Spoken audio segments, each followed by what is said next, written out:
мына биыл шыққан толқын деген жыр жинағыңызды қарап отырсам, Абайды айтасыз, Қасымды айтасыз, Мұқағалиды, Жәркенді, Омарғазыны айтасыз. Сіздің өлеңіңіздің бастауы неде? Кімдерді оқыдыңыз? Қалай өстіңіз?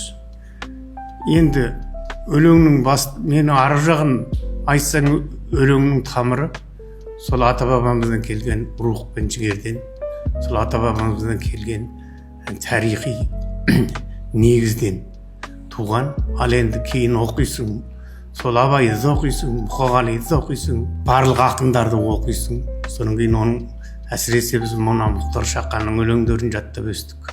Қасым Аманжолды оқисың. Соның барлығы адамға әсер етеді, түрткі болады. Соның әрбір адамға ой салатын өлеңдері сенің ойыңда сақталып тұрады. Сол негізде сенен өлең туады. Ол енді адамның ерекшеліктеріне байланысты. Біреу айтады, сізден барлық ақынның ерекшеліктерін көруге болады дейді. Енді ол мен барлығын бірге жаттап алдым дей алмаймын. Барлығын оқисың. Бірақ сол өзі қай негізде туады. Менің өлеңдерімнің көбі мынау музыкамен іргелес. Музыка тілеп тұрады.